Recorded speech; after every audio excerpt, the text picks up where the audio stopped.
Janshakti news, जनतेसाठी, जनतेसोबत। महाराष्ट्रातील सोलापूर शहरात नीट परीक्षेत गुण वाढवून देण्याच्या खोट्या आश्वासनाने एका विद्यार्थ्याच्या पालकाची तब्बल 1,10,00,000 रुपयांची फसवणूक झाल्याचा धक्कादायक प्रकार उघडकीस आला आहे। आरोपीने बेळगाव येथील परीक्षा केंद्रावर पूर्ण नियंत्रण असल्याचा दावा करून विद्यार्थ्याला फसवले। या प्रकरणी सदर बाजार पोलीस ठाण्यात गुन्हा नोंदवण्यात आला असून आरोपी सध्या फरार असल्याने पोलिसांकडून तपास सुरू आहे। फसवणुकीचे मुख्य पीडित मेहदी अली इकराम सय्यद, वय वर्ष 47, राहणार टिळक नगर मजरेवाडी, हे मौलाली चौक येथील 7 रुग्णालयात मॅनेजर म्हणून कार्यरत आहेत।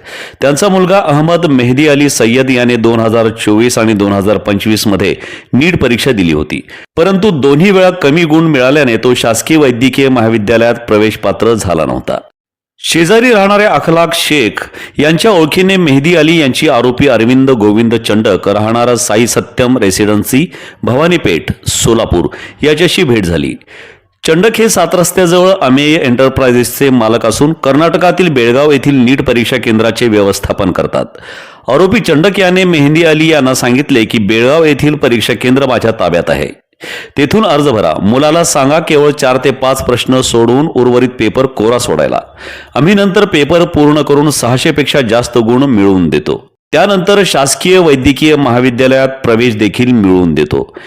या आमिषावर विश्वास ठेवून मेहदी अली यांनी सुरुवातीला 1,25,00,000 रुपयांची मागणी असलेल्या आरोपीची रक्कम 1,10,00,000 रुपयांपर्यंत खाली आणली। पैशाची देवाणघेवाण विविध बँक खात्यांद्वारे झाली, मात्र परीक्षेनंतर गुण वाढले नाहीत। परीक्षेत अपयशी ठरल्यानंतर आरोपीने जबाबदारी टाळण्यासाठी परीक्षेत व्यत्यय आल्याचा बहाणा करून पुढील वर्षी यश मिळेल असे सांगितले, मात्र मेहदी अली यांना संशय आल्यानंतर त्यांनी पैसे परत मागितले। यावर आरोपीने खलास करून टाकीन किंवा खोटे केसेस दाखल करीन अशी धमकी दिली।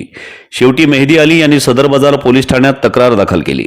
सहाय्यक पोलीस निरीक्षक शंकर धायगुडे यांच्या नेतृत्वाखाली तपास सुरू असून आरोपी चंडक आणि त्याचे सहकारी शोधण्यात पोलीस गुंतले आहेत। तसेच बँक खात्यांचा तपासही सुरू आहे। या प्रकाराने सोलापुरातील पालकांमध्ये भीती आणि रागाची लाट उसळली असून अशा फसवणुकीविरुद्ध सतर्क राहण्याचे आवाहन पोलीस आणि प्रशासनाकडून केले जात आहे।